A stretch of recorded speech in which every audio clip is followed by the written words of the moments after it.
Good morning student, कैसे हैं आप सभी। आप सबके लिए एक और वीडियो बनने जा रहा है। जैसा कि आपने इसके पहले वाले वीडियो में देखा कि हमने जो एक इम्प्रूवमेंट एग्ज़ाम हुआ था उसका सेट पहला सेट स्टार्ट किया है और पहले सेट के पहले क्वेश्चन के सारे खंड, दूसरे, तीसरे और चौथे के 4 क्वेश्चन तक अभी सॉल्यूशन आपको मिल चुका है। आज हम स्टार्ट करेंगे क्वेश्चन नंबर 5। ठीक है, क्वेश्चन नंबर 5 का पहला क्वेश्चन है, कह रहे 2 क्रमागत धनात्मक पूर्णांक ज्ञात कीजिए जिनके वर्गों का योग 365 हो। क्रमागत होने चाहिए और धनात्मक पूर्णांक होने चाहिए, ठीक है ना।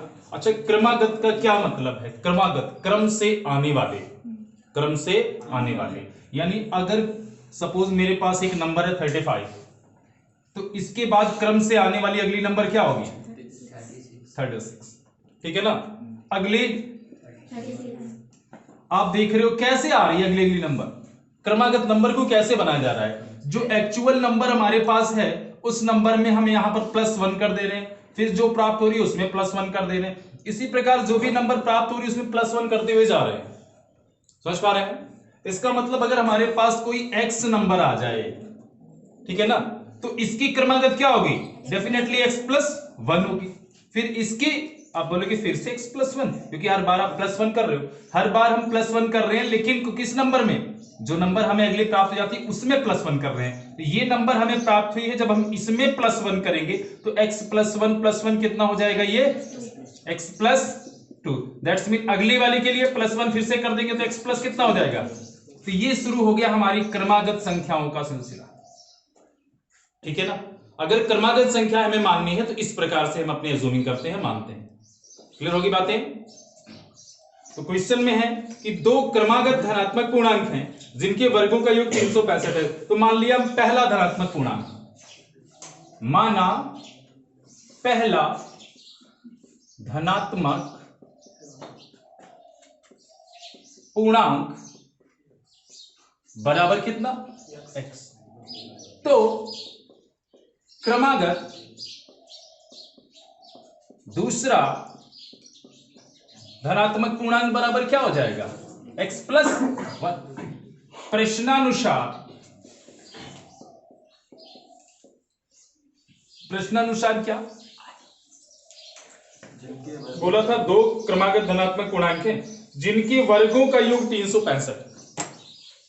अब इनके वर्गों का योग, पहले का वर्ग कर दिया मैंने, दूसरे का वर्ग कर दिया, बोला लियो दोनों के वर्ग हो गया। बोला दोनों के वर्गों का योग कितना है? 300। बन गया समीकरण।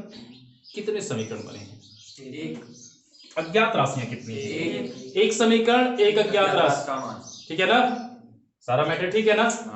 तो बिल्कुल इसका सोल्यूशन हो सकता है। तो x² को x² ही लिखा, यहां पर इसका जो होल स्क्वायर हम देख रहे हैं, यहां पर 2 ऐसी चीजें जो जुड़ नहीं सकती हैं क्योंकि एक अक्षर एक संख्या है। तो इनका होल स्क्वायर करने का तरीका क्या होगा? a+b का होल स्क्वायर अप्लाई होगा यहां पर।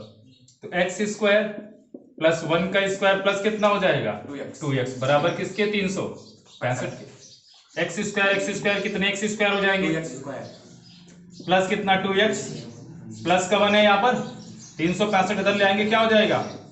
माइनस का 365। अब 2x² + 2x + 1 - 365 कितना बचेगा? -364 बराबर 0। अब ये द्विघात समीकरण का रूप ले चुका है, गुणनखंड करना होगा हमें, ठीक है ना। तो गुणनखंड करने के लिए हम देख रहे हैं यार 2 यहां भी है, 2 यहां भी है और ये भी एक सम संख्या है, तो क्यों ना हम दोनों में से 2 कॉमन ले लें ताकि गुणनखंड हमारा और आसान हो सके, ठीक है ना। हम 2 ले लेते हैं दोनों से कॉमन, तो यहां बचेगा मेरा x² प्लस कितना? x माइनस, यहां पे 2 से भाग दीजिए इसको, 2 1 के 2, 1 बचा, 16 हो गया, 2 8 16, 2 दूना 4, 100। और ये जो 2 कॉमन लिया इधर भेजूंगा, 0 के बड़े में चला जाएगा, खत्म हो जाएगा, 0 हो जाएगा, क्योंकि 0 by something equal to 0 by something equal to something by 0 equal to infinite, and 0 by 0 equal to infinite या नॉट डिफाइंड भी हो सकते हैं। समझ पाए? अब ये मैटर मेरा द्विघात समीकरण यहां तैयार हो गया। अब इसका क्या करना है? चलो गुणनखंड करना है। क्या करना है? गुणनखंड करना है। तो इसका गुणनखंड करने के लिए मेरे को क्या चाहिए, देखना है x स्क्वायर के गुणांक में सबसे पहले अचर पद की गुणा कराते हैं। एक है यहाँ पर 182, गुणा करने पर 182 आना चाहिए और घटाने पर 1 आना चाहिए। पता है 14 और 13। मान लीजिए आप सबको याद है, आप सबने प्रैक्टिस की होगी, हमें नहीं पता, तो वो बच्चे क्या करें जिन्हें नहीं पता, वो 182 का गुणनखंड करना स्टार्ट करें। ठीक है ना, 2 से काटेंगे 2 नमा 18, 2 1 के 2, फिर ये किससे कटेगा, 13 7 91 होता, 7 से ही कटेगा। ठीक है ना, तो बस इतने गुणनखंड हमें प्राप्त हुए। अब इसमें से हमें पता है 2 का 7 से गुणा करेंगे, 7 का 13 से गुणा करेंगे, 182 आएगा। यानी इन तीनों का मिक्सिंग करेंगे, गुणा करेंगे तो 182 आएगा। तो गुणा की टेंशन नहीं है, आप इनमें से ऐसी 2 चीजों को लीजिए जिनको घटाने पर क्या आए, 1 आए। अब दिमाग में एक चीज और सोचिए कि अगर हम 2 संख्याओं को घटा रहे हैं, 1 आ रहा है, मतलब संख्याएं एकदम करीब की हैं, एकदम क्रमागत ही हैं। जैसे 20 21 या 19 है ना, एकदम पास, जिनका डिफरेंस कितना हो, 1 हो। देख रहे हैं इसमें से एक तो बड़ी संख्या मिल चुकी है 13, तो अगर इन दोनों को एक साथ लेके चलेंगे 2 सते 14, तो 14 और 13 का डिफरेंस 1 आ रहा है। गुणा की कोई टेंशन है नहीं, क्योंकि हम जो ले रहे हैं वो आपके गुणनखंडों को ही ले रहे हैं, तो गुणा करने पर आप डेफिनेटली 182 देने वाले हो।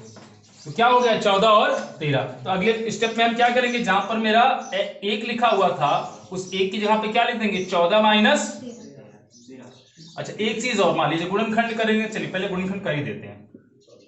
14 माइनस कितना, 13 इंटू एक्स माइनस कितना, 182 बराबर किसके, 0 के। अब ब्रैकेट ओपन कर दूंगा मैं, ब्रैकेट के अंदर मेरे जो भी चिन्ह है वो सेम टू सेम वैसे ही बाहर निकलेंगे, क्योंकि बाहर कोई खतरा नहीं है। माइनस होता तो खतरा होता, बाहर प्लस है तो एक्स दोनों के साथ में आ जाएगा, plus 14x minus 13x minus कितना 100 बराबर, दिख रहा है यहां तक, उसमें दिख रहा है यहाँ। ठीक है ना, चलिए अगले स्टेप में यहां पे कर देता हूं।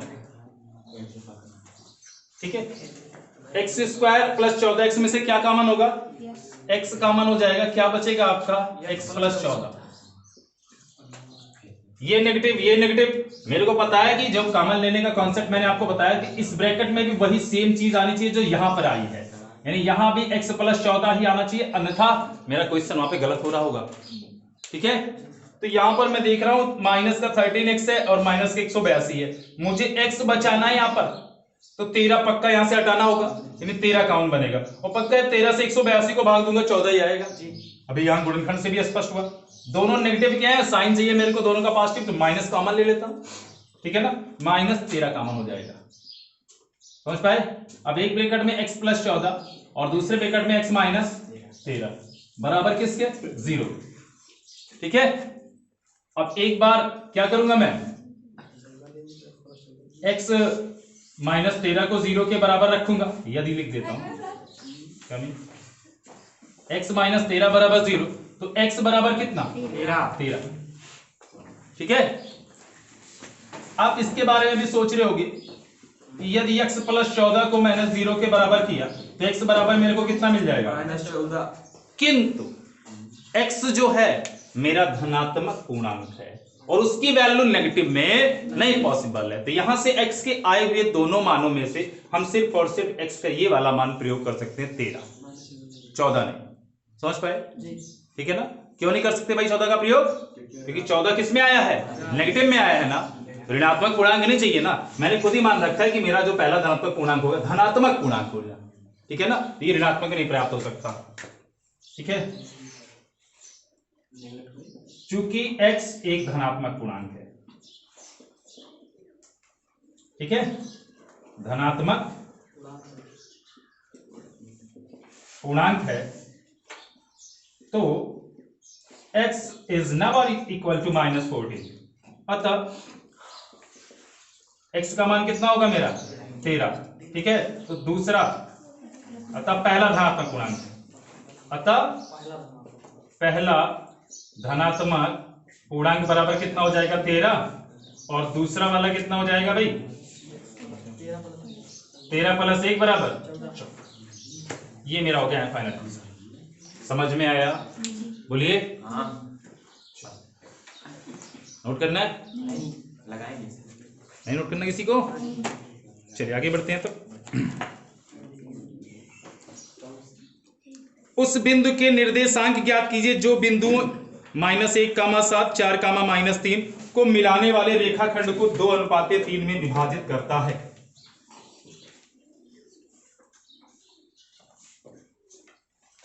अंतःविभाजन का सूत्र याद है सबको? किसी रेखा को अंतः विभाजित करने वाले बिंदु के निर्देशांक क्या होते हैं? m1 x2 है ना, प्लस m2 x1, ठीक है, by m1 plus m2। Suppose ये मेरी कोई लाइन है और इसमें इस शीर्ष के निर्देशांक है मेरे x1, y1, इसके कोऑर्डिनेट है x2, कितने, y2, और यहां पर एक पॉइंट है जिसके कोऑर्डिनेट है x, y। मान लेते हैं इसका नाम A है, ये B है और ये क्या है, C है। बात समझ में आई? तो C क्या कर रहा है? C मेरी रेखा AB को 2 भागों में बांट रहा है। 2 बराबर भाग हो सकता है, अलग अलग ये भी हो सकता है, ठीक है ना, यानी कंफर्म नहीं है कि वो बराबर भाग या कैसे कर रहा है। समझ पा रहे हैं? तो अगर मैं यहां पर ये बात करूं कि मान लेता हूं मेरा C बिंदु हमारी इस AB रेखा को किसी अनुपात में बांट रहा है, मान लेते हैं m1 अनुपात किस अनुपात में, m2 अनुपात में, ठीक है ना।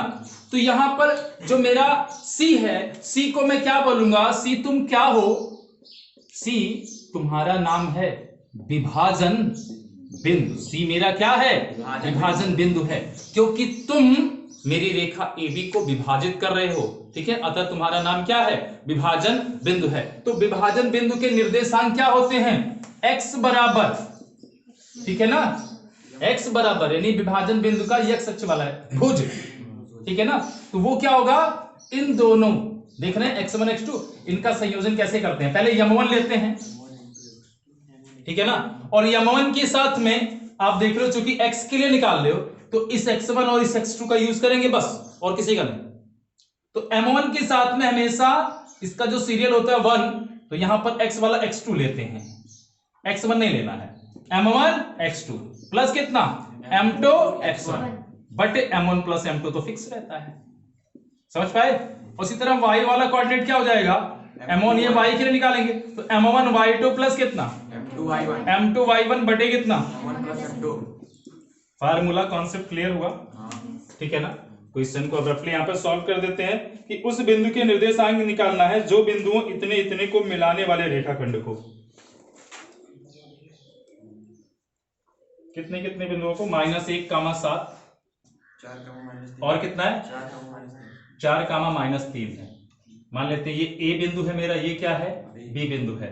इन दोनों बिंदुओं को मिलाने वाले रेखाखंड को किस अनुपात में बांटता है, 2:3 अनुपात में। कितने अनुपात में, 2:3 अनुपात में, ठीक। यहाँ पे 2 और 3 कर लिया मैंने। और मान लेते हैं वो बिंदु जो इसको बांट रहा है उसके कोऑर्डिनेट कितने, मेरा C है और उसके कोऑर्डिनेट कितने हैं, x, y। समझ पाया? तो इसी C बिंदु के निर्देशांक ज्ञात करने, मतलब x और y की क्या ज्ञात करनी है, मेरे को वैल्यू ज्ञात करनी है। तो विभाजन बिंदु, विभाजन बिंदु C के निर्देशांक, अच्छा मैं चाहूं तो डायरेक्ट निकाल सकता हूं इकट्ठे एक साथ, जैसे ब्रैकेट यूज किया मैंने, यहां पर x का कोऑर्डिनेट होगा C के और यहां पर y वाला कोऑर्डिनेट, और डायरेक्ट फार्मूला यूज करता हूं मैं, क्या, m1 x2। तो ये मेरा देखिए यहां पर क्या हो जाएगा, m1, और ये क्या मान लेता हूं मैं, m2, ये मेरा x1, ठीक है ना, ये मेरा x1 हो जाएगा, ये y1 हो जाएगा और ये x2 हो जाएगा, और ये क्या हो जाएगा, y2। बात समझ में आई सबके? m1 लेना है मेरे को, मैं यहां पर फार्मूला लिख देता हूं एक बार, m1 x2 प्लस कितना, m2 x1 बटे कितना, m1 प्लस m2, कॉमा दूसरा क्या हो जाएगा, m1 y2 plus m2 y1 बटे कितना, m1 प्लस m2, ठीक है ना। m1 का गुणा x2 में कराना है, m1 का गुणा किस में कराना है, x2 में, तो 4 दूनी 8 प्लस m2 का गुणा x1 में, 3 का गुणा x1 में, 3 1 के 3 माइनस का 3, तो प्लस माइनस क्या हो जाएगा, बटे m1 प्लस m2, 3 प्लस 2 यानी 5 हो जाएगा, कॉमा M1 का गुणा Y2 में कराना है। समझ पाए क्या किया मैंने? अब M1 का गुणा किस में कराना है? Y2 में कराना है। M1 ये रहा 2, Y2 कितना है? -3। तो 2 गुणे 3, 2 3 6, माइनस का 6 प्लस M2 गुणे Y1, M2 गुणे Y1 3 गुणे कितना 7, 7 त्रिक बटे M1 प्लस M2 5 ही रहेगा बराबर 8 में से 3 गया 5 बटे 5 बराबर कट के एक आ जाएगा फिलहाल, कॉमा 21 और 6 है, एक प्लस का है माइनस का घट जाएगा, 21 में से 6 घट जाएगा कितना बचेगा? 15 बटे कितना 5, और पॉजिटिव में आएगी क्योंकि 21 बड़ा है, 5 के 5 5 दिए तो कितना आ गया मेरा 1 कामा, ये हो गया आंसर। समझ पाए? नोट कर ले।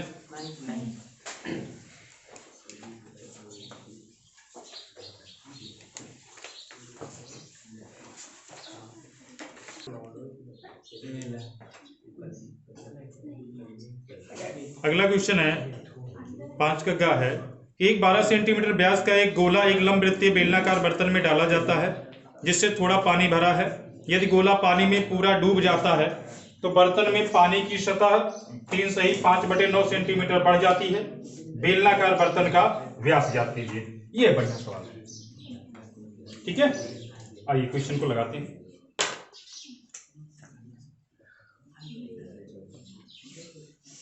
कह रहे हैं 12 सेंटीमीटर व्यास का गोला है और वो एक लंब वृत्तीय बेलनाकार बर्तन में डाला जाता है। यहां पर एक बेलन की कल्पना कर लेते हैं हम कि एक गोला इसके अंदर डाल दिया गया है, देख रहे हैं सभी लोग, और गोले का जो व्यास दे रखा है 12 सेंटीमीटर है। गोले का व्यास कितना है? 12 सेंटीमीटर है।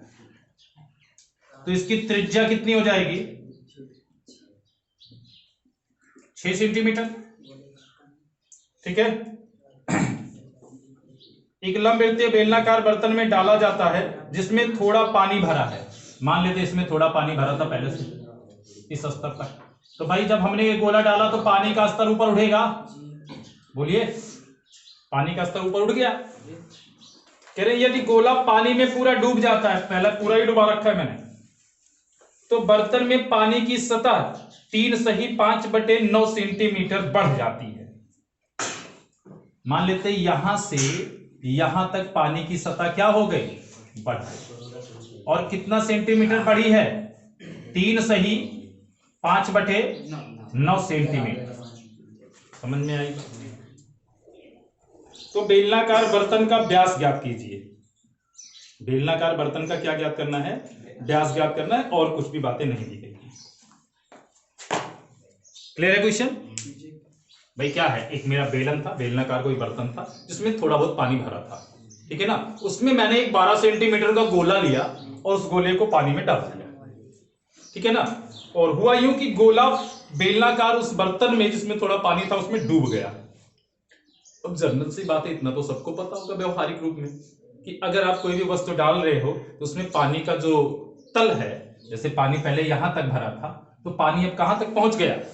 थोड़ा ऊपर तक पहुंच गया। समझ पा रहे हैं?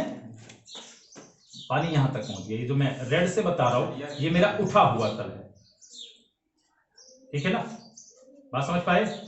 जो ब्लैक से दिखाया है मैंने वो मेरे पहला पानी, जब पानी उसमें पहले से भरा था तो उतने तल तक था।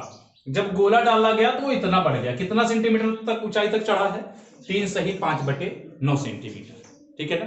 अब एक सिद्धांत है यहां पर कि जब भी कोई वस्तु पानी में डुबोई जाती है तो कितने ऊपर तक चढ़ा होगा?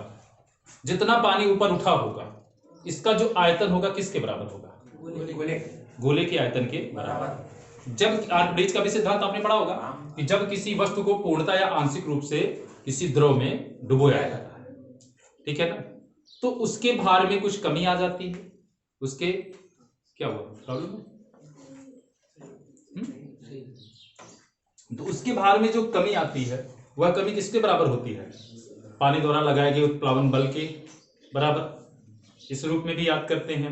या उसके भार में आई जो कमी है उसके द्वारा हटाए गए द्रव के भार के बराबर होती है, ठीक है। इस रूप में भी है आर्कमिडीज का सिद्धांत। समझ पा रहे हैं सब? तो कहने का मतलब यह है कि जितना पानी ऊपर उठा है उस पानी का जो आयतन होगा वो आयतन किसके बराबर होगा? गोले के आयतन के बराबर होगा। ये इस क्वेश्चन का मेन कॉन्सेप्ट है, ठीक है ना।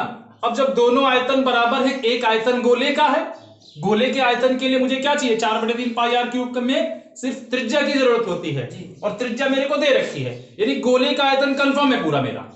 गोले का आयतन क्या है मेरा? पूरा एकदम कंफर्म है। अब इसके बराबर किसका आयतन? बेलन का आयतन। और बेलन के आयतन के लिए क्या चाहिए? त्रिज्या और ऊंचाई। त्रिज्या मेरे को पता नहीं है लेकिन ऊंचाई पता है, बस इतनी ऊंचाई। बोला क्यों? इतनी क्यों नहीं लोगे? बोला इतनी ऊंचाई में जो पानी है, 3 सही 5/9 सेंटीमीटर की ऊंचाई तक जो पानी है, ये पानी का आयतन मेरे गोले के आयतन के बराबर है, ना कि पहले से जो भरा था। आरी बात समझ में? पानी कितने तल तक उठा है ये आयतन ही मेरा किसके बराबर होगा? गोले के आयतन के बराबर होगा। तो सिर्फ इतनी ऊंचाई तक का मैं बेलन का आयतन निकालूंगा। अब इतनी ऊंचाई तक गोले का व्यास, तो बेलन का जो त्रिज्या है या व्यास चाहे जो बोलूं मैं, वो हर जगह क्या होगा? बराबर होगा। बातें समझ में आ रही है? तो क्या कर लेता हूं मैं,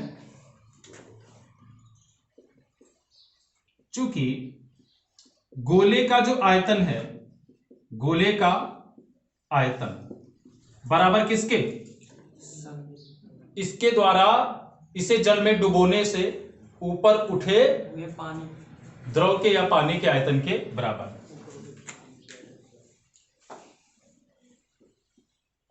गोले का आयतन बराबर क्या लिखा जाए? कौन सी भाषा प्रयोग की जाए यहां पर? ऊपर उठे द्रव के आयतन के बराबर, है ना। ऊपर उठे द्रव के, ऊपर उठे द्रव का आयतन। समझ पाए भाई? गोले का जो आयतन होगा वो किसके बराबर होगा? ऊपर उठे द्रव के आयतन के बराबर होगा। तो गोले के आयतन का फार्मूला 4/3 पाई आर क्यूब, त्रिज्या का क्यूब करना है। त्रिज्या कितनी है इसकी? बोलिए 6 सेंटीमीटर है ना, तो 6 का क्यूब कर देते हैं, या 6 गुणे 6 गुणे 6 लिख लेते हैं, ठीक है ना। अब ऊपर उठे जो द्रव का आयतन है ये बेलनाकार रूप में ऊपर उठेगा। द्रव का कोई आकार नहीं होता, ठीक है ना। जिस बर्तन में रखा जाता है उसी बर्तन का आकार ले लेता है। इस समय द्रव हमारे किस बर्तन में है? बेलनाकार बर्तन में। तो बेलन का आयतन ले लेगा। बेलन का आयतन पाई आर स्क्वायर। त्रिज्या कितनी है? नहीं पता, तो आर मान लेते हैं। ऊंचाई एच कितनी है? 3 सही 5/9।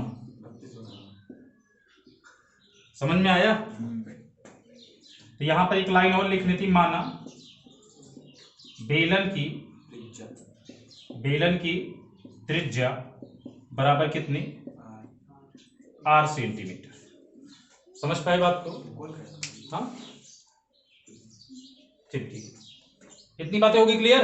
अब आप देख रहे हो ये जो समीकरण मेरा बना, इसमें समीकरण में अज्ञात राशि क्या है? सिर्फ त्रिज्या है ना, वैल्यू निकलेगी। तो पाई से पाई मैं तुरंत कैंसिल कर देता हूं, ठीक है ना। और ये जो मेरा मिक्स फ्रैक्शन में है इसको इम्प्रॉपर में चेंज करता हूं। 3 से देखिए 6 भी कट जाएगा, 3 दूनाई, अब 4 दूनाई 8 गुणे 6 गुणे कितना? 6 बराबर। यहां पर आर स्क्वायर है और 9 त्रिक 27, 27 और 5 कितने हो जाएंगे? 32 बटे कितना? 9। 8 से मैं चाहूं 32 को उड़ा दूं, 8 1 8 8 चौक 32, ठीक है ना। अब ज्यादा उड़ाओ मत, इधर ही ले आओ। 4/9 है ना, इधर आकर क्या हो जाएगा? 9/4, 6 गुणे 6 गुणे कितना? 9 बटे कितना? 4। देखो मैं काटने का प्रयास नहीं कर रहा हूं, क्यों? क्योंकि इधर कौन है? R square. अब आर स्क्वायर में अगर आर की वैल्यू निकालूंगा तो ये स्क्वायर इधर आकर क्या बनाएगा? स्क्वायर रूट बनाएगा, अंडर रूट बनाएगा, वर्गमूल बनाएगा, ठीक है ना। तो वर्गमूल जब बनता मुझे वर्गमूल निकालना पड़ेगा। अगर मैं सब कुछ मल्टीप्लाई कर लूंगा तो मुझे फिर वर्गमूल निकालना पड़ेगा। और मुझे पता है वर्गमूल के अंदर ऐसी कोई चीज है जो पूर्ण वर्ग में हो तो उसका वर्गमूल तुरंत बता देता हूं। जैसे 9 का, अब 6 का तो नहीं पता, लेकिन 6 गुणे 6 एक पेयर बन रहा है, जोड़ा बन रहा है ना, इसमें से 6 निकल जाएगा और 4 का कितना हो जाएगा? इस तरह से मेरा एकदम आसान हो जाएगा। तो यहां पर गुणा करने के चक्कर में मत फंसिएगा, समझ पाए हैं? आर बराबर क्या हो जाएगा? अंडर रूट 6 गुणे 9 बटे कितना? 4। तो आर बराबर इन दोनों जोड़ों में से एक पीस ले लिया। 9 का वर्गमूल 3 होता ही है और 4 का वर्गमूल 2। अब 2 1 के 2 2 तिहाई, 3 त्रिक का r बराबर कितना आ गया मेरा। लेकिन क्वेश्चन में त्रिज्या नहीं पूछी थी, ठीक है ना। सवाल लगाने के बाद इतना खुशी मत हो जाना कि जो क्वेश्चन में मेन पॉइंट है उसका जवाब ना दे पाओ। उसने बेलन का क्या पूछा था, व्यास। अतः बेलन का व्यास, व्यास बराबर क्या होता है, त्रिज्या का दुगुना, 9 गुणे 2 बराबर 18 सेंटीमीटर। समझ में आया, ठीक है ना। तो ये था एक बढ़िया क्वेश्चन। कॉन्सेप्ट क्या था इसका कि जब भी हम किसी ठोस को किसी द्रव में डुबोते हैं तो द्रव के तल में जो वृद्धि होती है, ठीक है ना, ये जो वृद्धि हो गई, वृद्धि तो आप एक लंबाई में मानोगे, यहां पर ऊंचाई में मानोगे वृद्धि ना, तो उस उतनी वृद्धि में जितना पानी है, जितना पानी होने का मतलब क्या हुआ, जितने पानी का आयतन है, वो आयतन किसके बराबर होता है, जो आपने उसमें ठोस डाला है, गोला डाला है, घनाभाकार डाला है, जिस प्रकार का भी ठोस आप द्रव में डालोगे तो उसका आयतन जितना होगा अपने आयतन के बराबर पानी ऊपर उठाएगा। समझ में आ गई बात। Pause the video to write down.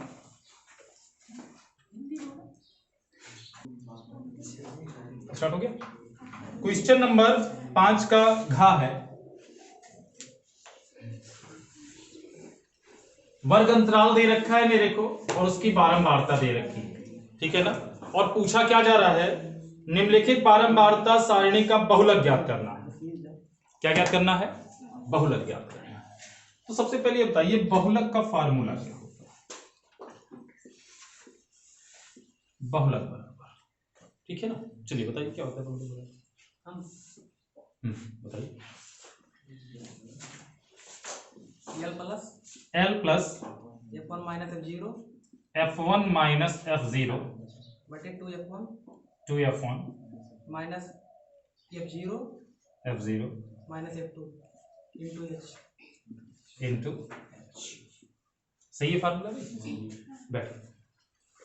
ये बहुलक का फार्मूला है, ठीक है ना। मुझे सारणी दी गई है और वहां से बहुलक पूछा गया है, तो बहुलक का मैंने फार्मूला लिखा। अब मैं देख रहा हूं कि ये जो बातें इसमें हैं, क्या वो बातें मेरी सारणी में उपस्थित हैं। एल का मतलब लोअर लिमिट, बहुलक वर्ग की निम्न सीमा। बोल रहे हैं निम्न सीमा उच्चतम सीमा तो दिखाई दे रही है, बहुलक वर्ग अभी ढूंढा नहीं है मैंने, ढूंढ लूंगा बहुलक वर्ग, ढूंढ लेता हूं पहले तभी वही शुरू करता हूं। बहुलक का मतलब क्या होता है, जो बहुत बार लक लक लक लक कर, है ना। लक लक करने का मतलब क्या हो गया, यानी जिसकी आवृत्ति ज्यादा हो, जिसकी आवृत्ति क्या हो, ज्यादा हो, यानी जो सबसे ज्यादा बार आया गया हो। कई श्रेणी बनाई गई है, कोई संख्या बार बार रिपीट हो रही है, तो उन संख्याओं में जो संख्या सबसे ज्यादा बार रिपीट होगी, सबसे ज्यादा बार आएगी, वही क्या होगी, उस सारणी का बहुलक होगी। तो यहां पर 1 से 3 के बीच में आने वाले 7 लोग हैं, 3 से 5 के बीच में आने वाले 8 लोग हैं, 5 से 7 में 2 हैं, 1 तो आप देख रहे हो सबसे ज्यादा बारंबारता 8 है, ठीक है। तो ये मेरा बहुलक तो नहीं है, लेकिन मुझे ये पता है कि इसी वर्ग अंतराल में मेरा क्या आएगा, बहुलक आएगा, ठीक है ना। और ये क्या बनेगा, मेरा बहुलक वर्ग बनेगा। 3 काम 3 से 5 तक, 3 से 5 क्या बनेगा, मेरा बहुलक वर्ग। और इसकी निम्न सीमा यल का मान कितना हो जाएगा, 3 हो जाएगा। फिर बोला भाई F1 क्या है, F0 क्या है, F2 क्या है। 3 लोग हैं। F1 का मतलब मुख्य बारंबारता, बहुलक वर्ग की जो मेन बारंबारता है वो, यानी बहुलक वर्ग की बारंबारता कौन है मेरी, यही है, ये मेरा क्या है, F1। फिर F0 का मतलब क्या होता है, उसके ठीक पहले की बारंबारता, ये है। F2 क्या होता है, बोला यार F1 पता है, F2 पता है, F0 पता, और ये L भी पता है मेरे को, ठीक है ना। तो सब कुछ तो पता है। H बच रहा है, H का मतलब क्या होता है, वर्ग माप। ये जो वर्ग अंतराल दिया गया है, कितने कितने का गैप बनाया गया है, 1 से 3, 3 से 5, 2 का गैप है ना। H बराबर कितना, 2। तो यहां पर बहुलक वर्ग निकालने से पहले मेरे को क्या लिखना होगा, यहां पर चूंकि अधिकतम बारंबारता, अधिकतम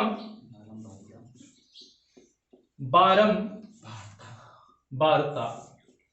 8 है, अतः बहुलक वर्ग कौन बनेगा मेरा, 3 से 5 होगा, ठीक है ना। अब सारी चीजों की वैल्यू मैं यहां पे निकाल लूंगा। L बराबर निम्नतम सीमा 3, F1 बराबर 8, F2 बराबर 2। F2 बराबर कितना 2 है ना ये, और F0 बराबर 7, H बराबर 2। ठीक है ना, आगे बात समझ में। अब सारी चीजें उठा के रख लीजिए इसमें। L की वैल्यू 3 प्लस F1 की वैल्यू 8 माइनस F0 की वैल्यू 7 बटे 2 F1 में 2 से गुणा करके 8 दूना 16 minus F0 7 minus F2 2 into H कितना है 2 भी 2 है। अब 3 प्लस 8 में से 7 गया भाई 1 बटे माइनस 7 और माइनस 2 कितने हो जाएंगे माइनस 9। 16 में से 9 घटा दोगे कितना आ जाएगा 7 गुणे कितना 2 बटे 7 हो गया। 7 त्रिक 21 और 2 23 बटे कितना आ गया 7। ठीक है ना, 14 दशमलव में निकालना। ठीक है ना, तो 7 से काटोगे कितना हो जाएगा 7 त्रिक 21 कितना बचेगा 2 बचेगा, दशमलव लग जाएगा 20 हो जाएगा। फिर 7 दूनी 14 6 बचा 60 हो गया। फिर 7 अठे बस इतना ही बोल देते हैं 3 दशमलव कितना 2 लगभग। ठीक है ना, लगभग लिख दोगे तो जो एक आधा अंक इधर उधर आपके आंसर से जो एक्चुअल आंसर होगा उससे अगर इधर उधर होगा ना तो अपने आप उतना एडजस्ट कर लेता है। 3.28 बोलो पाएगा ये आंसर। समझ पाए। ठीक है, अगले क्वेश्चन की ओर बढ़े।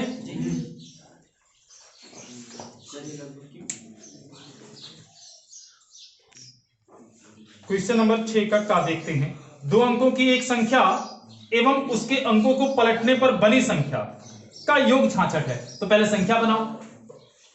माना इकाई का जो अंक है वो कितना है मेरा x है और दहाई का अंक कितना हो जाएगा y हो जाएगा। समझ पा रहे हैं। ठीक है ना, तो संख्या बराबर क्या हो जाएगी बोलिए। संख्या का फार्मूला क्या होता है 10 गुणे दहाई का अंक प्लस इकाई का अंक। तो 10 गुणे दहाई का अंक y प्लस इकाई का अंक बन गई संख्या मेरी। ठीक है ना, अंकों को पलटने से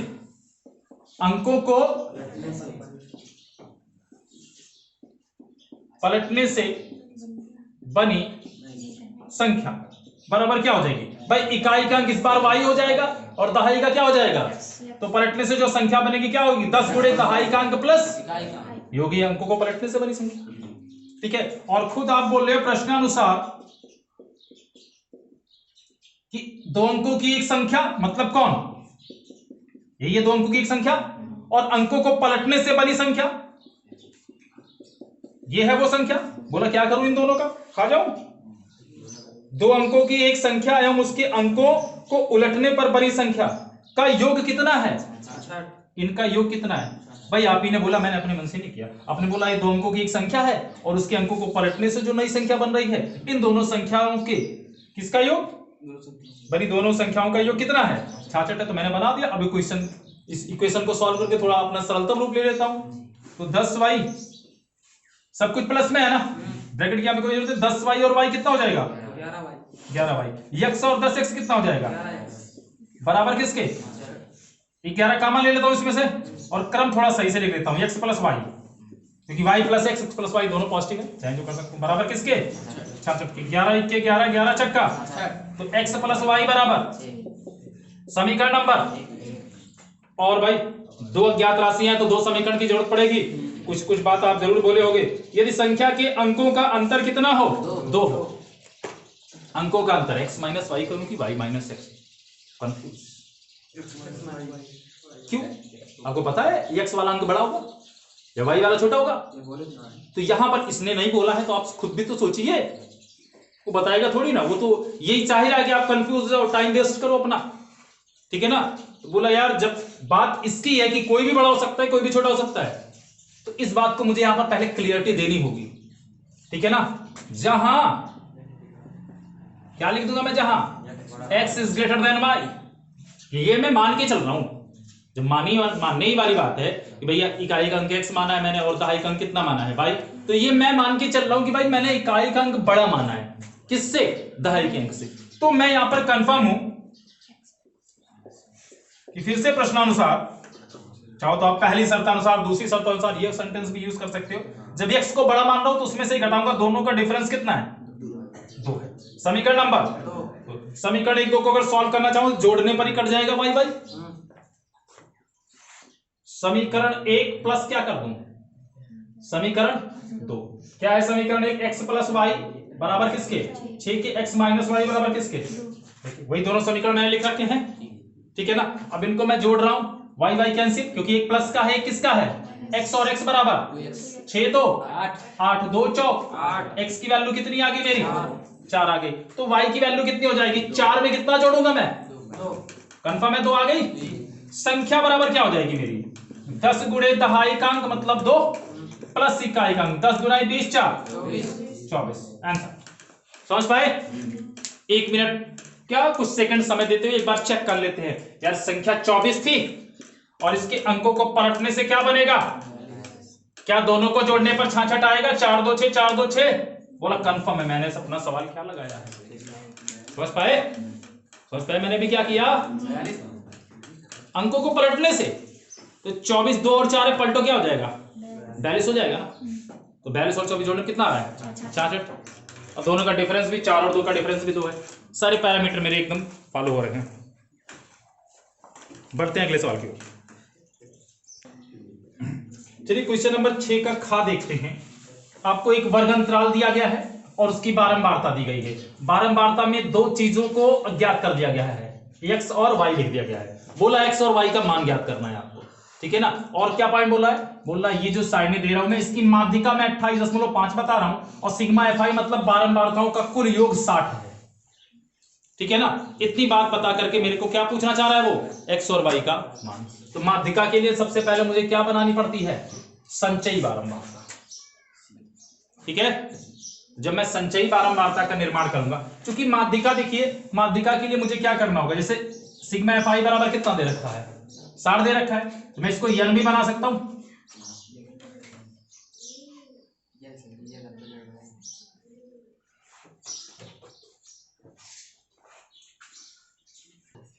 चलिए इसकी संचयी बारंबारता निकाल लेते हैं। संचयी बारंबारता कैसे निकालते हैं भैया?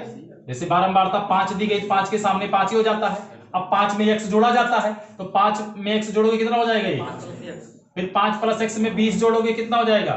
20 5 25 प्लस x, 25 प्लस x में 15 जोड़ोगे कितना हो जाएगा? 25 5 30 10 40। 40 प्लस x में y जोड़ोगे कितना हो जाएगा? 40 प्लस x प्लस y। इसमें 5 जोड़ोगे कितना हो जाएगा? 45 प्लस x प्लस कितना? n बराबर कितना है मेरा? 60 है। तो अब मैं n/2 करता हूं। n/2 बराबर कितना हो जाएगा? 60/2 इज इक्वल टू कितने के? 30।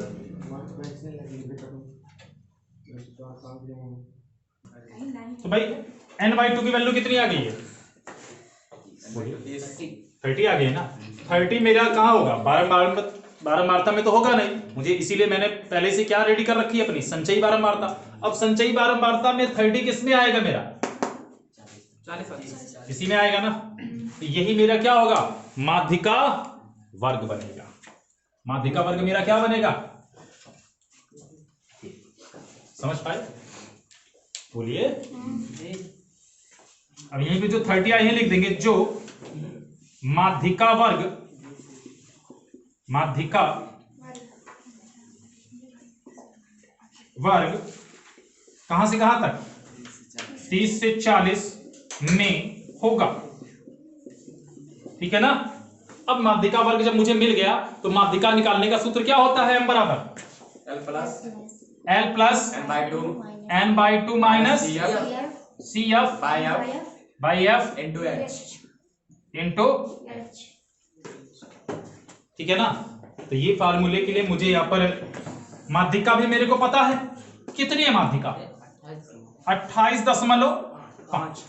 L का मतलब निम्न सीमा कितनी है? प्लस n/2 कितना आया है? 30 माइनस CF संचयी बारंबारता क्या होगी? 40 प्लस संचयी बारंबारता क्या होती है? यहाँ पे क्या ली जाती है? उसके ठीक पहले की। यानी ये जो संचयी बारंबारता आई है, मुझे ये नहीं लेना, इसके ठीक पहले की ये वाली संचयी बारंबारता। समझ पा रहे हैं ना। तो 25 प्लस x, 30 माइनस कितना? 25 प्लस x करोगे तो यहां पर क्या हो जाएगा? माइनस x हो जाएगा। समझ पा रहे? बटे कितना? एफ का मतलब जो मुख्य बारंबारता है वही लेंगे ना, 15। वर्ग अंतराल का डिफरेंस कितना है, h, 10 का डिफरेंस है ना,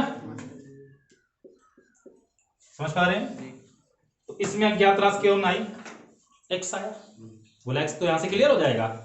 मुझे ये लग रहा था कि दो अज्ञात राशियां, शायद दो समीकरणों की जरूरत पड़े, फिलहाल समीकरण तो दो बनाने ही पड़े, क्योंकि यहां से सिर्फ मैं x का ही मान निकाल सकता हूं। एक चीज और है मेरे पास, n = कितना 60, अभी इससे भी निकाल दूंगा, लेकिन x अभ्यास से क्लियर कर लेता हूं। तो 28.5 है, 30 इधर आ जाएगा, कितना हो जाएगा 30 इधर आकर, 28.5 था यहाँ पर, इधर आ जाएगा -30, ठीक है ना। और इधर 30 -25 -31 में से 25 घटा देंगे, कितना हो जाएगा 5 माइनस कितना x, पूरे का बटे कितना 15 है, 15/10 को यहीं पे थोड़ा सॉल्व कर लेते हैं। 5 3 आई 15, 5 2 9 10, 2 से ऊपर गुणा कर देते हैं, यहाँ पे इंटू कितना 2, और पूरे का बटे कितना 3। समझ पाए बात को। अब 28.5 में से मैं 30 घटाऊंगा तो कितना आ जाएगा -1.5, ठीक है ना। 3 इधर बटे में था तो इधर गुणे में हो जाएगा, बोलिए 2 इधर गुणे में थे तो किस में हो जाएगा, यहां पर क्या आया 5 - x। अब यहां पे तो कुछ कटने वाला है नहीं, ठीक है ना। -x को इधर उठा लाता हूं, क्या हो जाएगा +x, 5 यहां पे बचा हुआ है, ये पूरा मैटर नेगेटिव उधर जाके क्या हो जाएगा पॉजिटिव हो जाएगा। तो 1.5 का 15 दिया 45, 4.5 हो जाएगा ये, बटे कितना 2, 5 2 9 10, 10 और 45 को जोड़ूंगा कितना हो जाएगा 45 10 55, 5.5 बटे कितना, सही चल रहा है भाई। 2 का गुणा 5 में कराऊंगा कितना हो जाएगा 10 हो जाएगा। 10 को क्या करूंगा 4.5 में जोड़ूंगा, 4.5 गुणे कितना 10, 5 का 5 4 1 5.5 ही तो होगा, 1.0 जोड़ रहा है, दिमाग कंफ्यूज है। 4.5 में क्या जोड़ना है 10 जोड़ना है, तो 10 को कैसे जोड़ूंगा मैं, ऐसे जोड़ूंगा 5 4 14.5, पूरा वाला दिमाग सिस्टम आ रहा है। कितना हो जाएगा भैया 14.5 हो जाएगा। अब 2 से जब इसको काटेंगे, x आ चुका है ना, 2 से काटेंगे 2 1 के 2, 2 7 14, दशमलव चला गया, 2 2 4 1 5, 10 हो गया 2 5 6, तो x की वैल्यू कितनी आ गई 7.25। अब एक चीज यहां से थोड़ा सा डाउट हो रहा है, x डेसिमल में आ रहा है, बाकी चीजें तो सारी क्लियर हैं, ठीक है ना, क्या सही है। तो हो सकता है कहीं पे कोई कॉमन एरर हो गई हो प्लस माइनस की, अगर ऐसा हुआ है तो फिर कुछ डाउट हो रहा है, वरना जो आ रहा है भाई वही आ रहा है, ठीक है ना। अभी बाद में उसको कैलकुलेशन देख लेंगे, कॉन्सेप्ट मेरा यही रहेगा, ये इतना कंफर्म है। अब n = कितना है मेरा 60 है, तो मैं यहां पर इसको n बराबर निकालता हूं कितना, ये यही होगा 45 + x + y, क्योंकि संचयी बारंबारता का जो अंतिम पद होता है वही मेरी बारंबारताओं का कुल योगफल होता है। तो n यहां पर कितना है 45 + x + y, ठीक है ना। तो यहां पर देखिए n की वैल्यू कितनी दे रखी है मेरे को 60 दे रखा है, तो 45 + x + कितना y बराबर किसके 60 के, तो x + y बराबर 60 - 45 बराबर कितने के 15 के। x की वैल्यू कितना रख देता हूं मैं यहां पर 7.25 प्लस y बराबर किसके 15। समझता है भाई, x की वैल्यू निकाल चुका हूं मैं ना, x की वैल्यू मैंने रख दी यहां पर। अब y बराबर कितना हो जाएगा मेरा 15 माइनस कितना 7.25, 15 में से 7.25 घटाइए, बताइए कितना आएगा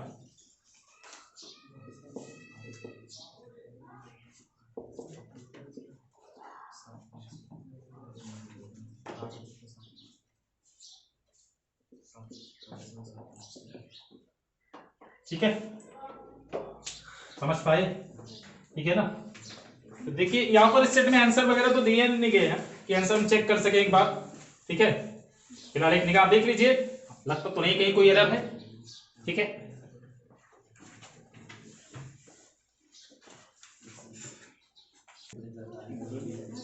क्वेश्चन नंबर 6 का गा देखिए आगे।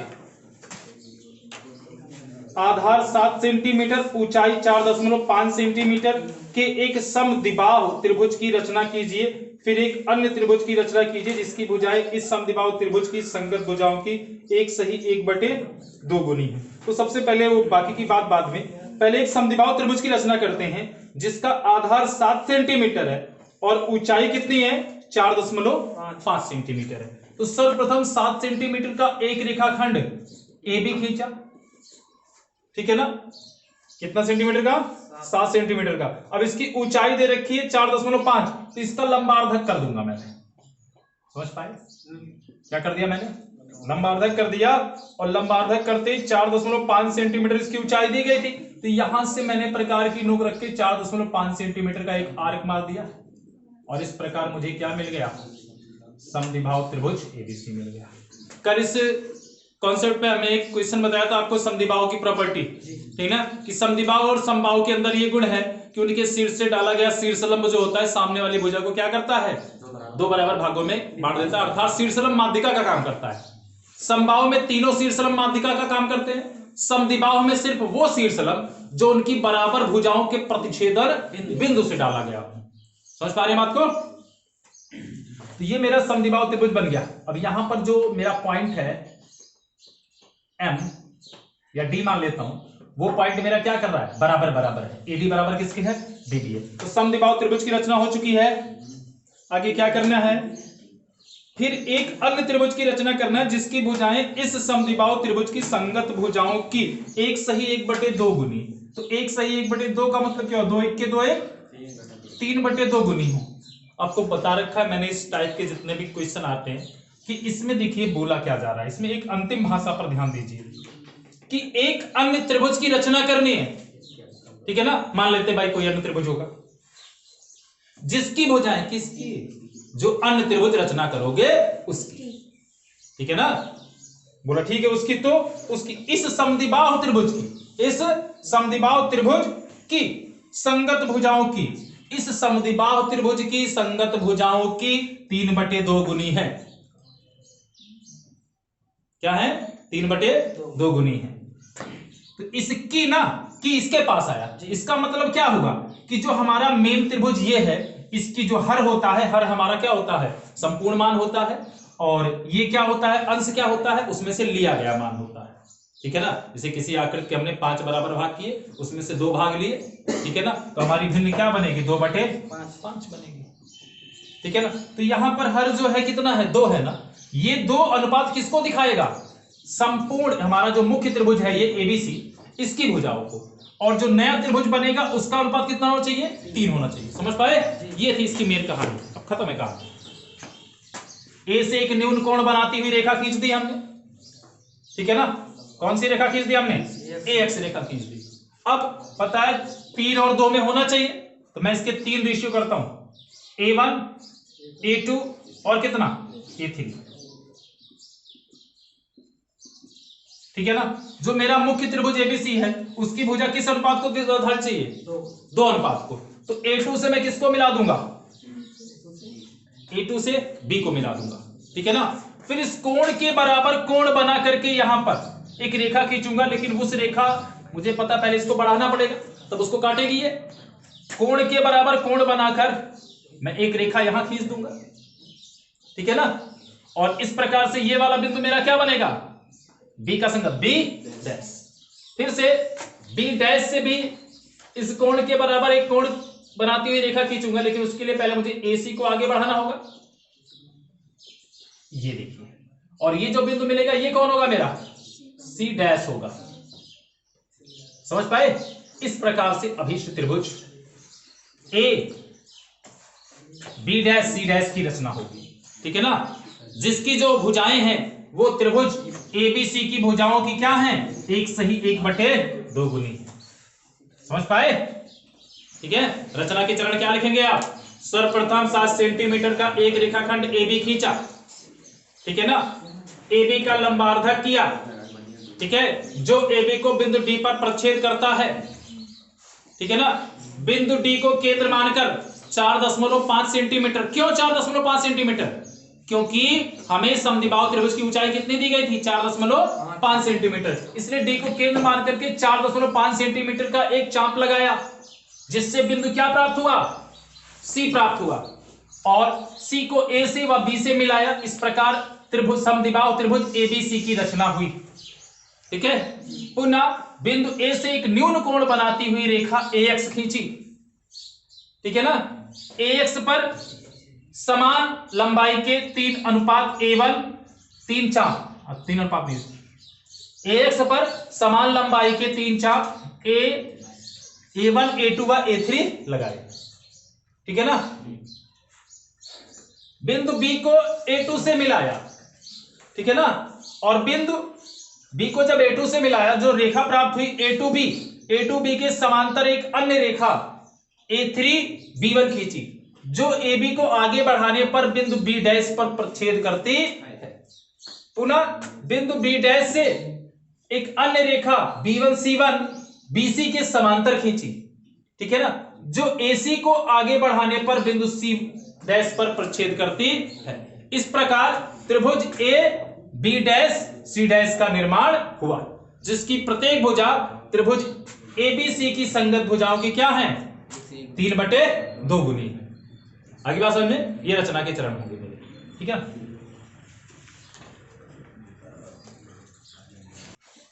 चलिए अगले क्वेश्चन की ओर बढ़ते हैं। 6 का घा है, अंतिम क्वेश्चन है, क्वेश्चन नंबर 6 के सभी खंडों में से। तो कह रहा है समान त्रिज्या एवं अधिकतम क्षेत्रफल वाले दो वृत्ताकार टुकड़े, दो वृत्ताकार क्या है ये टुकड़े, जिनकी त्रिज्याएं समान हैं और क्षेत्रफल भी क्या है, समान है। इन दोनों टुकड़े को एक दूसरे को जो स्पर्श करते हैं, स्पर्श भी मैंने देखो फिगर में करवा रखा है। अब रफ फिगर उतना बढ़िया नहीं बन पाता यहाँ पर, अब चीजों को समझिए। एक दूसरे को स्पर्श करते हैं, एक आयताकार कार्डबोर्ड से काटे जाते हैं। मान लेते हैं ये मेरा ABCD आयताकार कार्डबोर्ड है, और यहां से मैं अधिकतम क्षेत्रफल और समान त्रिज्या के दो ऐसे वृत्ताकार क्षेत्र काट लेता हूं। ठीक है ना, कह रहे हैं और इसकी बीमा दे रहे हैं 14 सेंटीमीटर गुणे 7 सेंटीमीटर। तो दैट्स मीन इसका मतलब 14 सेंटीमीटर मेरी इसकी लंबाई और 7 सेंटीमीटर क्या इसकी चौड़ाई है। तो फिर क्या पूछ रहा है, कार्डबोर्ड का क्षेत्रफल ज्ञात कीजिए। पाई का मान 22/7 बता रहे हैं। कार्डबोर्ड का क्षेत्रफल, शेष कार्डबोर्ड का क्षेत्रफल, किसका, शेष कार्डबोर्ड का क्षेत्रफल पूछ रहे हैं। दैट्स मीन ये जो मेरा क्षेत्र बच रहा है ना, देख रहे हैं आप सब, ये जो मेरा क्षेत्र बच रहा है, यहां पर ये इधर जो बच रहा है ये, और यहां पर जो बच रहा है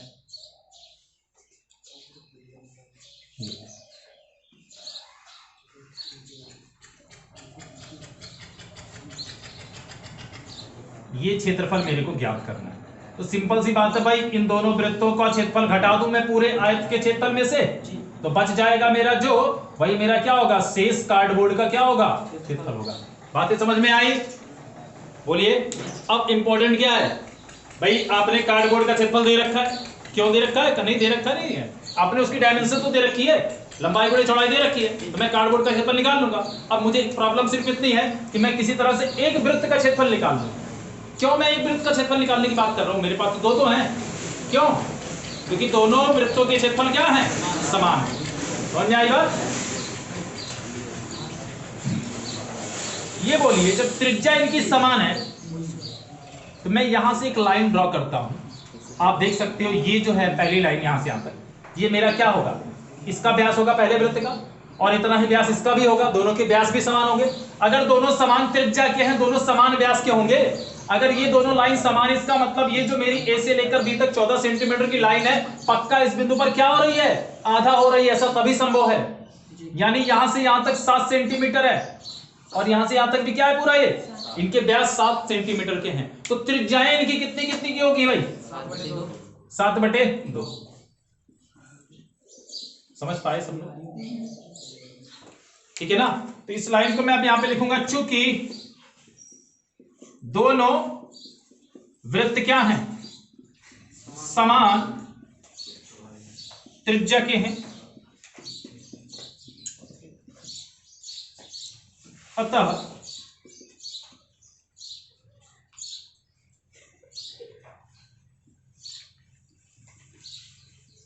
प्रत्येक, दोनों वृत्त क्या हैं, समान त्रिज्या के हैं, तो व्यास भी उनके क्या होंगे, समान होंगे। तो वे समान व्यास वाले भी होंगे। समझ पा रहे हैं? और प्रत्येक का व्यास बराबर क्या होगा?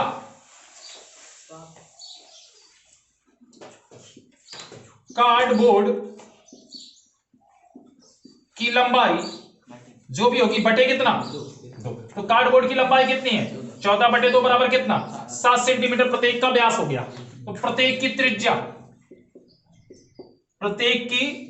त्रिज्या बराबर कितना हो जाएगा भाई? 7 का भी आधा, 7/2 सेंटीमीटर। ठीक है ना? दोनों वृत्तों का क्षेत्रफल सीधे अब निकालता हूं शेष भाग का क्षेत्रफल में। ठीक है, छायांकित भाग तो किया नहीं गया उसमें, मैंने अपने मन से किया, तो मैं अपना मन नहीं बताने वाला वहां पर। मैं निकालता हूं शेष कार्डबोर्ड का क्षेत्रफल बराबर क्या होगा? कार्ड का क्षेत्रफल कार्डबोर्ड का, अब आयताकार कार्डबोर्ड, ठीक है चलो, ये कार्डबोर्ड का क्षेत्रफल माइनस कितना? 2 गुणे एक वृत्त का क्षेत्रफल,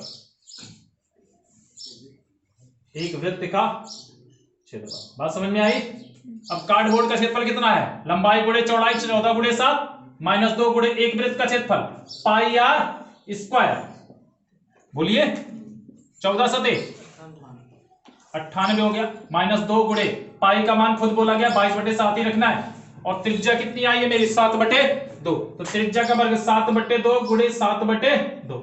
7 से 7 कैंसिल हो गया, 2 से ये 2 कैंसिल हो गया, और 2 से 1 कट गया 11, 11 सते 77 ना। 98 में से 77 घटा तो कितना आ जाएगा? हाँ 8 में 7 गया, 1 9 में 7 गया, तो 21 सेंटीमीटर स्क्वायर आंसर। ठीक है, काफी लंबा समय बन जाता है वीडियो बनाने में। इस बार थोड़ी सी स्पीड हमें बढ़ाई गई है, लेकिन उम्मीद यही है कि सवाल आपको समझ में आ रहे होंगे। ठीक है ना? फिर से एक बार रिवीजन देख लेते हैं। इसका क्या हुआ कि एक बोला एक आयताकार कार्डबोर्ड है जिसकी डायमेंशन मेरे को दे रखी है 14 सेंटीमीटर लंबा है और 7 सेंटीमीटर क्या है? चौड़ा है। ठीक है ना? बोला इसमें से मैं समान क्षेत्रफल और समान त्रिज्या के 2 क्या काट रहा हूं? वृत्ताकार क्षेत्र काट रहा हूं, वृत्ताकार गत्ते काट रहा हूं, वृत्ताकार आकृतियां काट रहा हूं, कुछ भी बोल सकते हो। बोला जब आप समान क्षेत्रफल और समान त्रिज्या के काट रहे हो, और एक बात और बोल रहे, दोनों एक दूसरे को स्पर्श कर रहे हैं, तो दोनों के केंद्रों को मिलाने वाली जो रेखा होगी वो क्या होगी? दोनों के केंद्र क्या होंगे? बोलिए, दोनों के केंद्र क्या होंगे? संरेखीय होंगे। दोनों के केंद्र क्या होंगे? संरेखीय होंगे। और पक्का यहां पर इन दोनों की त्रिज्याएं अगर समान थी तो व्यास भी समान होंगे, और अगर ये दोनों भुजाएं समान है तो ये दोनों भुजाएं जुड़ करके 14 सेंटीमीटर होंगी हमारी, इसके समांतर होंगे। और दूसरी बात यह है इसमें कि अगर 14 सेंटीमीटर, इसका आधा आधा क्या देंगे? व्यास कितना हो जाएगा मेरा? 7 सेंटीमीटर। तो व्यास का आधा त्रिज्या कर देंगे, कितना हो जाएगा? 7/2, 3.5 हो जाएगी। मैंने 7/2 ही रखी। अब जब त्रिज्या मुझे वृत्त की मिल गई तो सीधे जो शेष बचा हुआ कार्डबोर्ड है उसका क्षेत्रफल बराबर क्या होगा? अभी मैंने स्टार्टिंग में ही बोला था कि पूरे कार्डबोर्ड का क्षेत्रफल निकाल लेता हूं, उसमें से दोनों वृत्तों का क्षेत्रफल घटा देता हूं, तो कार्डबोर्ड का क्षेत्रफल माइनस क्या? 2 गुणे एक वृत्त का क्षेत्रफल। ठीक है ना? बाकी कैलकुलेशन आंसर 21 सेंटीमीटर। ठीक है ना? तो आज के लिए बस इतना ही, मिलते हैं अगले वीडियो में। ठीक है, तब तक के लिए धन्यवाद।